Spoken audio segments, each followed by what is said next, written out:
All right. So I think we probably have everyone here. So we'll go ahead and start. For those that don't know me, my name's Nate, and I'm an account executive at CodeHS.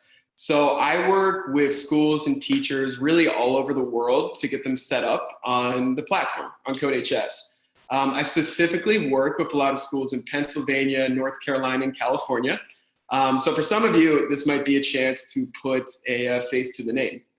I'm also here with Meg and Claire, and together we're going to answer all of the questions that you have throughout the webinar. And also there will be a few moments where we'll pause throughout it. So again, feel free to utilize that Q&A to ask anything that comes up. So the purpose of this, as you can see, is really a platform overview into CodeHS. So for those that are new to CodeHS, we're going to dive into a lot of the tools and features that are going to help make you successful.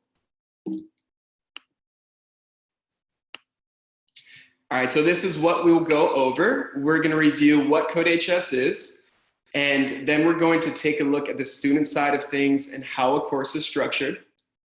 And we're then going to spend the majority of time diving into the teacher side and talking about some of those features and tools that come with the platform. Okay, so what is CodeHS? CodeHS is a comprehensive platform, a complete computer science solution for teachers who are beginners all the way up to advanced. So what we offer is a full 6th through 12th grade web-based computer science curriculum. We offer online and offline professional development. And yeah, we're a full platform, so a lot that comes with it that's going to help you out in the classroom. So what does our curriculum look like? We have just about everything you can imagine. It ranges all the way from introduction to the internet, all the way up to APCSP and APCSA. So there's so much in between that. These are several of the course offerings that we have. And it's important to recognize here that just at its fullest potential, CodeHS can be a pathway in your school. So you can look at it like that. We have things for everyone, every different skill level between that 6th through 12th grade point.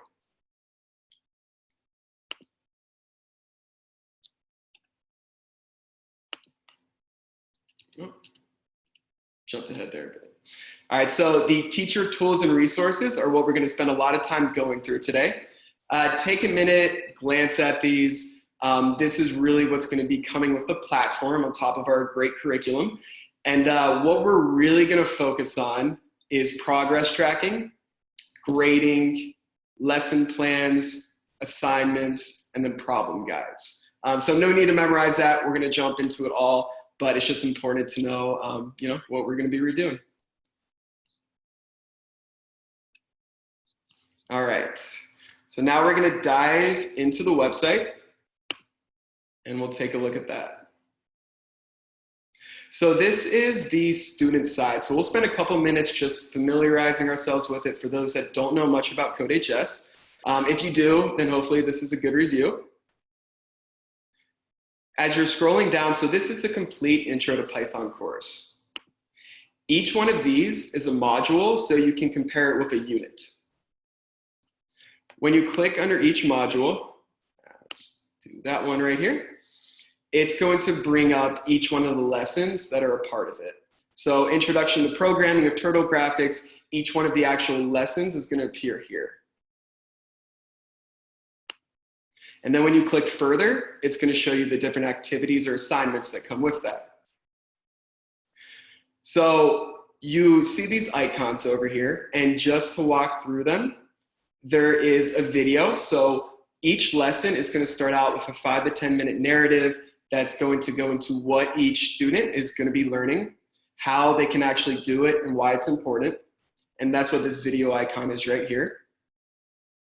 The square with the check mark is going to be a post-test quiz. We all want to make sure that our students are following along and actually watching the videos. After that, you see this little paper right here. That's an example. So each student is going to have an opportunity to look at a completed product, a complete code, where they can manipulate the different variables. Maybe they can change the colors or the integers and see how it's going to affect the code. Past that, there's going to be a sequence of exercises from simple to more difficult, where students are going to then start applying what they've actually learned. And then at the end, you'll see a few of these little stars here. And what they are is they're badges. So when students show mastery of a given lesson, they will achieve a badge.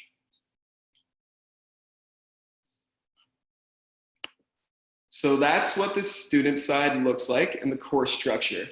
I'm going to pause here and see if we have any questions, and we can go ahead and answer those now.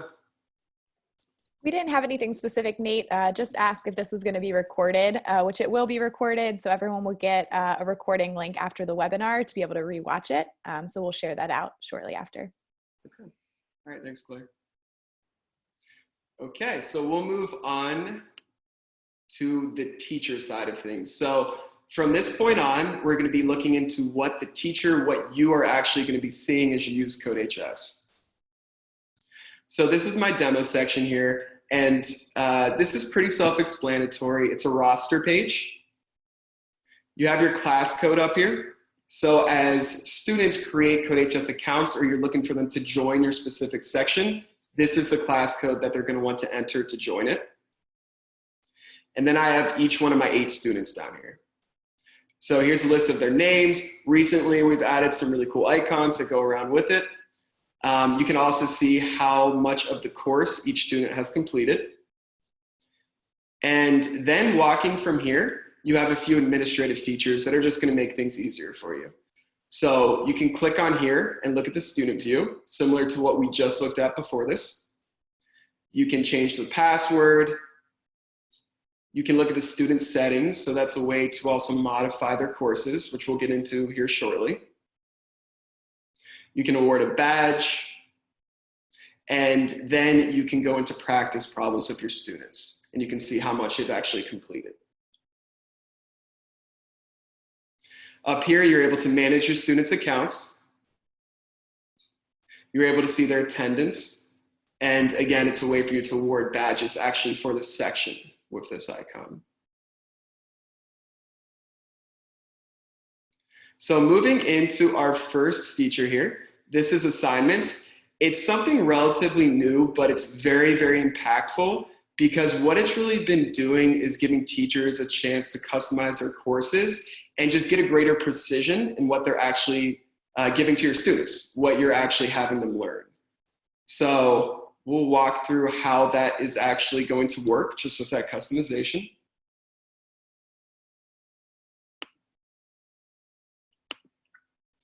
We'll do this once because you can move it up and down. So this is the Intro to JavaScript course. And looking at these different modules here, let's say that I know I want programming with Carol to be after JavaScript and graphics. It's just a personal preference of mine as a teacher. I can go ahead and click that to move it down, and it's going to alter it. So now as your students are working through the course, they're going to work through JavaScript before programming with Carol. You can also click this plus icon over here, and you can do it on a deeper level. So similarly, these ellipses over here, if you click on them, you're able to move modules and also activities and assignments.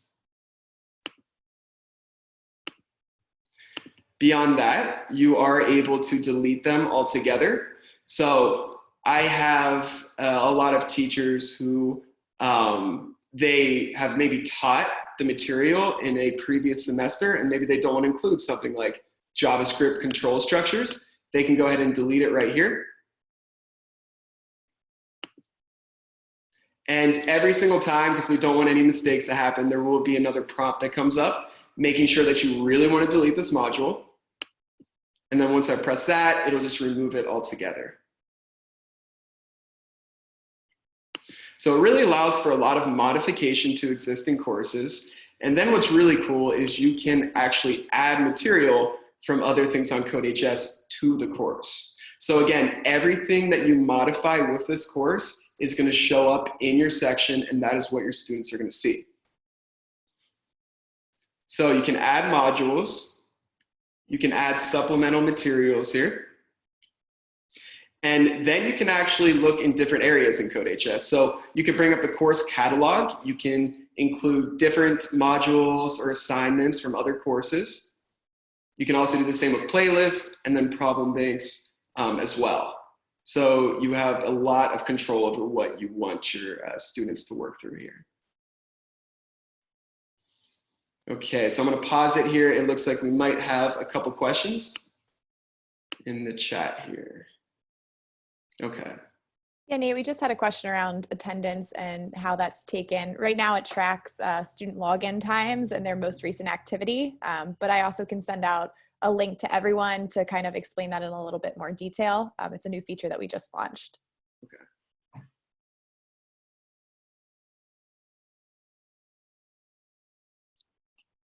So coming with assignments, you're also able to control due dates. This is something new that we've released, and you can actually set specific due dates for each one of the modules that students are working into.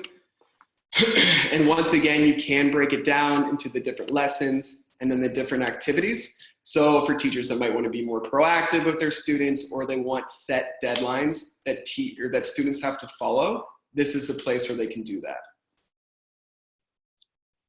So for example, introduction to programming.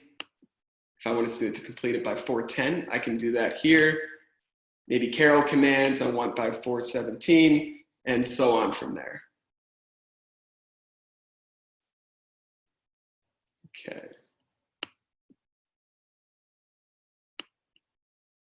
And Nate, we do have one question real quick. And Meg, I don't know, maybe this is a question you can help with.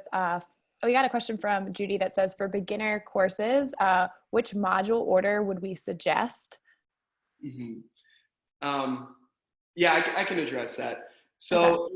It is in a great order. It really, depends on the course and what your specific school, what you're looking to do as a teacher. But it's something that you and I could have a conversation about maybe after this webinar, and we could really talk through what you want your students to be learning, and we could work out something that would fit. Great. Thanks, Nate. Yeah.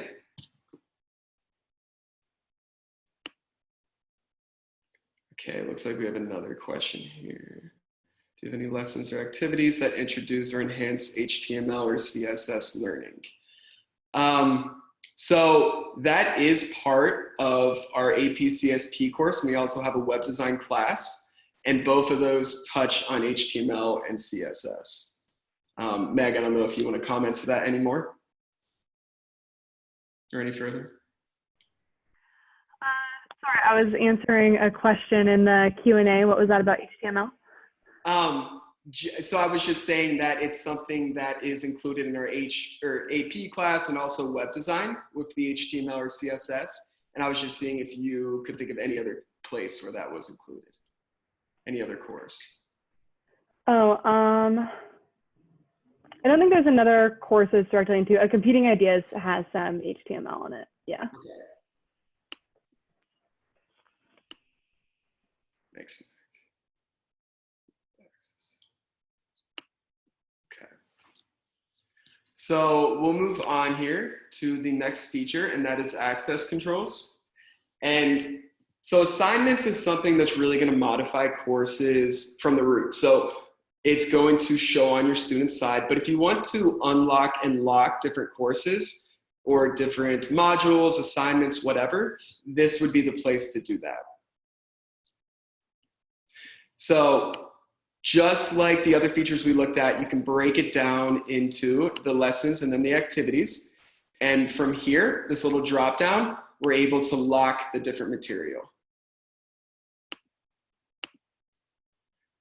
So very useful feature to have there. I know a lot of teachers have issues with their students just running through the courses and just getting ahead of things. So this is a way to keep everyone on track and just make sure your class is moving together. And I will have some teachers that actually will make a start date and end date for everything that's coming up in their course. So that's something you are able to do as well. And I have to switch that to scheduled here. And then, yeah, just like the assignments, you're able to access a little calendar here, and you can choose when you want these lessons to be available. So maybe I want that to be available 4:13, and you can even do it down to the exact time, so students know exactly when they need to turn it in. So let's say I want to do Friday, and I know school ends at not 3 a.m., but 3 p.m., and I can lock it right there. So that is this window that students are actually able to work through the Intro to Programming with Carol. Okay.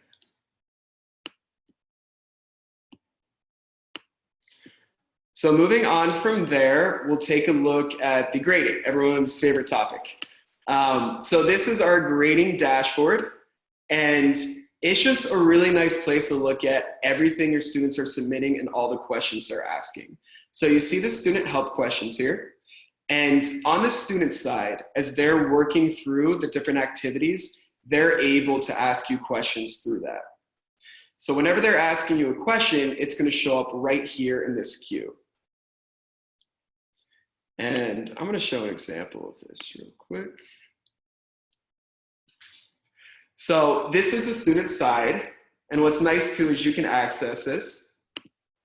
And if you click more on the side here and go to conversation, you're actually able to look in real time like what your students have asked you, and you're able to reply to it here too. So it's just a way to get more involved with your students. It's nice because you don't even have to be at school to do it. If a student's asking you something, you're able to address it after hours or at your convenience, and you're able to do that all here. So, you know, I can answer Harper, say this, you need to do, and you're also going to see a live preview of what you're writing right here as well. So now we'll go back to the dashboard here. And so on top of the student help questions, of course, we're going to want to look at the submissions here.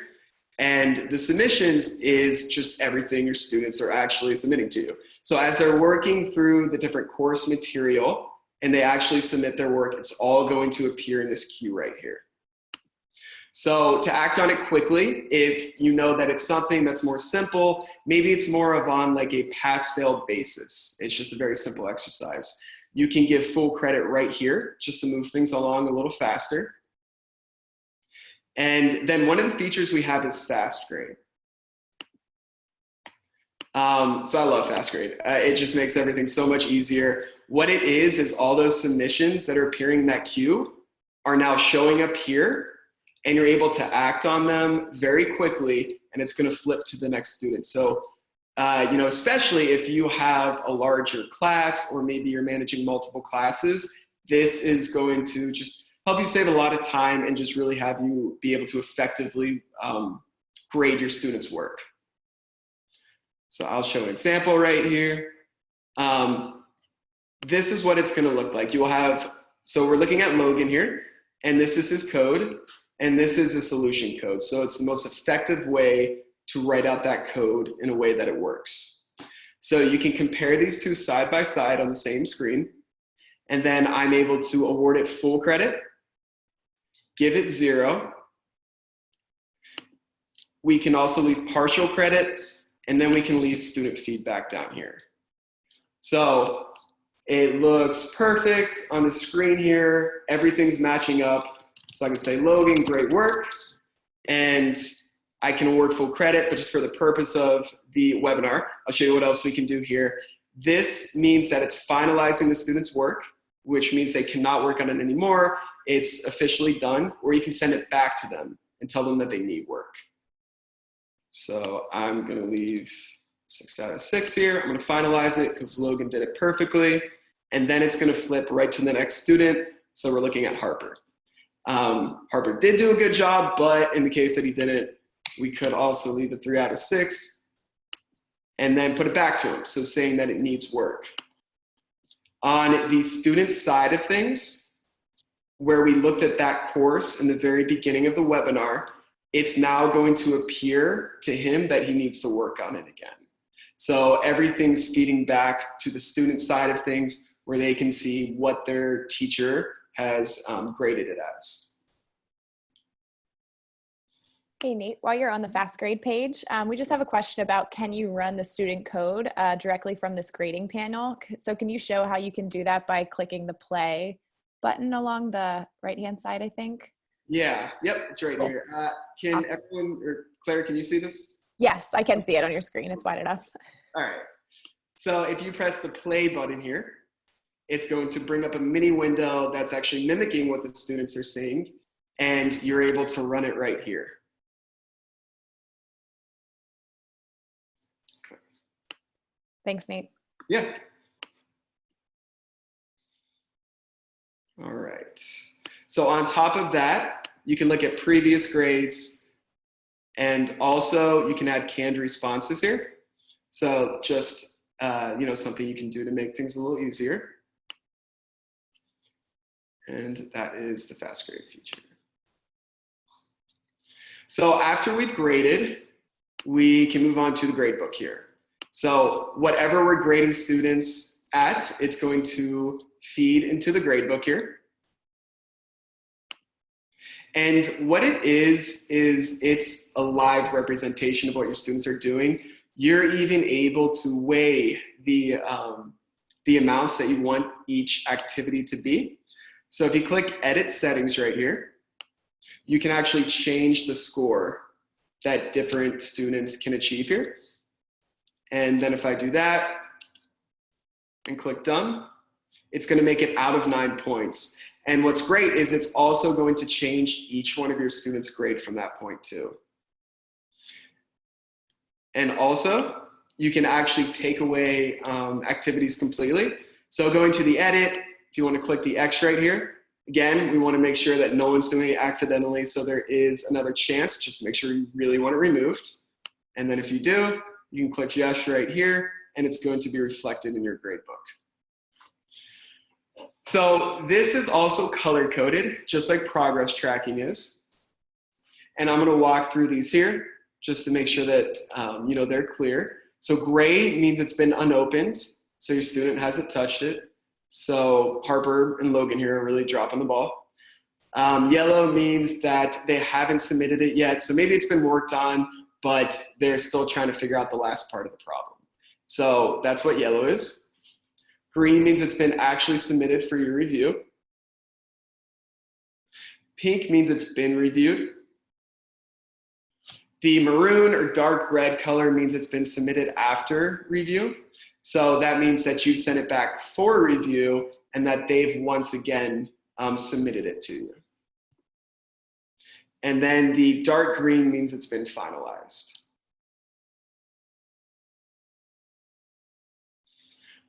And so you can also export the gradebook into Excel and CSV as well. So if you do have an LMS or just some sort of database that you're looking to put this gradebook in, it's a great feature to have where you can export this as well. All right, so I'll take a minute here and see if there's any questions.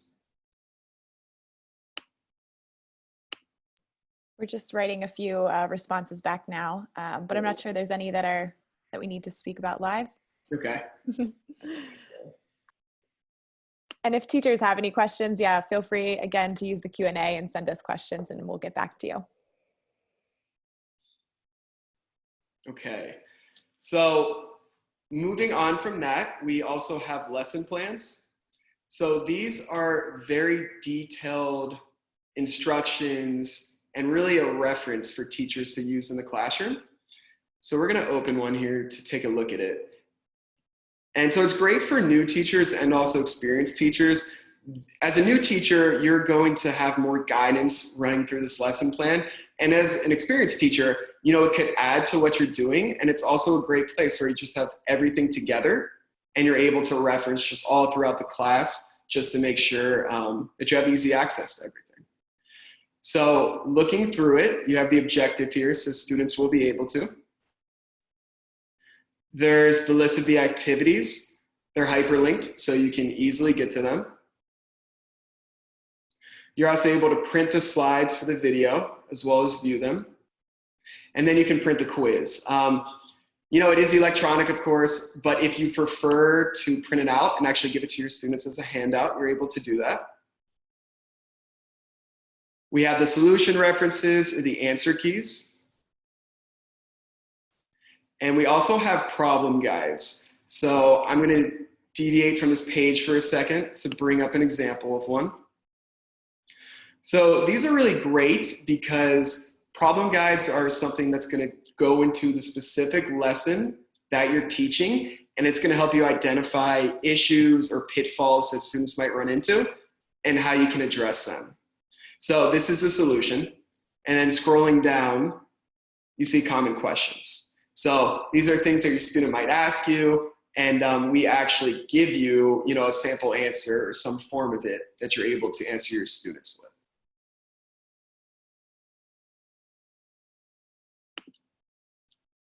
So that's what a problem guide looks like. There's also vocabulary, different handouts for your students. If you need to utilize it, there is also a textbook resource. And then there's different planning notes, teaching and learning strategies. This is just a great way for you to be more interactive with your students. So we have lesson openers, activities for actually during the class, and then closers. Prior knowledge that students should know just to make it easier for them working through that given lesson. Here are the video slides. So you can always put that up on a smart board, walk through it with your students, whatever works for you. And then there's discussion questions. So beginning and end of class, just thought-provoking questions that you can talk about with your students to get them thinking about what they're going to be learning that day or remember it at the end of the class. And there's different modifications you can make for special education students and English language learners. And at the end of each lesson plan, you're going to see a list of the different standards that lesson matches.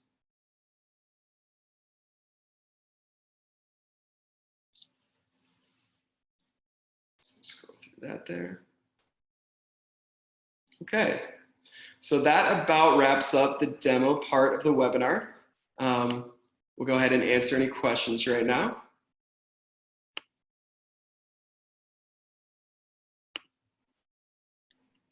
Nate, we have one question about the textbook Sure. and asking if it correlates with the lessons and how students actually access the textbook. Okay. On the student side, I'm not sure how they would actually access it. Meg, maybe you could speak to that more? The access to the textbook would be through the teacher, so we would need the teacher to share the textbook with the students. Okay, so it would be through the teacher. And yes, so it's going to show all the different lessons that are going to be going through there. So I'll just bring this up as an example. You can see that it's Introduction to Computer Science, and then it all corresponds with a different module, lesson, activity. It's outlined in a similar manner to what students are going to be working through, and you're able to look through everything here. Okay.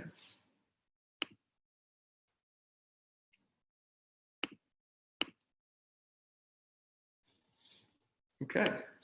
So as far as upcoming events, I want to let everyone know that there is the virtual teacher meetup, and that's going to be this Friday, April 10th at 12:30 or 3:30 Eastern, and you can register for it at this link.